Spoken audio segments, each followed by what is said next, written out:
కాలేజీలు మళ్ళీ మా పిల్లల కోసం మా కోసం పోరాడుతున్నారు. దానికోసం మేము ఇది చేస్తున్నాం. మాకు ఎలాగో చదువు లేదండి. ఈ పనులు చేసుకుని మా పిల్లలు ఉండాలని మాకు లేదండి. జగన్ గారు వచ్చి మాకు న్యాయం చేస్తారని మేము పెట్టామండి. మా కోరిక ఇదే అండి. మమ్మల్ని రోడ్డు మీద బతుకుతో కూడా అవకాశం లేదండి. ప్రతి దానికి తెలుగుదేశం ఇదని అదని అడ్డంగా పెట్టి ఉన్న బళ్ళన్నీ తీసేస్తున్నారు. దానికోసం మాకు జగన్ గారు వస్తేనే మాకు ఇప్పటి వరకు 5 సంవత్సరాలు ఏ బాధ లేదు. ఇక్కడ నుంచి 2వ సంవత్సరం వచ్చిందండి. మరి రోజు స్టేషన్కి వెళ్తాం వస్తాం గొడవలేండి. మాకు కావాలని జగన్ గారిని మాకు మళ్ళీ సీఎంగా రావాలని మేము కోరుకుంటున్నాం. మెడికల్ కాలేజీలు జగనన్న 17 మెడికల్ కాలేజీలు కట్టిస్తే అవి వీళ్ళు చంద్రబాబు ప్రభుత్వం ప్రైవేటీకరణ చేయాలని కుట్ర చేస్తున్నారు. పేదోళ్ళందరికీ అన్యాయం జరిగింది కాబట్టి జగనన్న ఈ 1 కోటి సంతకాల సేకరణ పెట్టారు. ఆ ప్రోగ్రాం చేస్తున్నాము.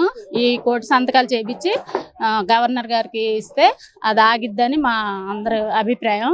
వైసీపీ ప్రభుత్వం మాకు పేద విద్యార్థులకు కాలేజీ చదువులకి కోర్టులు పిల్లలు డాక్టర్లు చదువుకోవాలని కోరికలు ఉన్న వాళ్ళకి వాళ్ళ కోరికలు తీర్చడం కోసం ఫ్రీగా కాలేజీలు కట్టిస్తుంటే ఆ కాలేజీలని ప్రైవేట్ పరం చేస్తున్నారు కూటమి ప్రభుత్వం వాళ్ళు. పేద విద్యార్థులు ఉపయోగపడొద్దా? పేదలకి ఉద్యోగాలు రాకూడదా?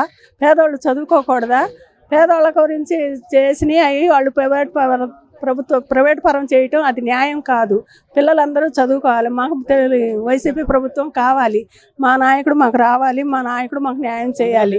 కాలేజీలు రావాలనే సంతకాలు పెట్టామండి మేము.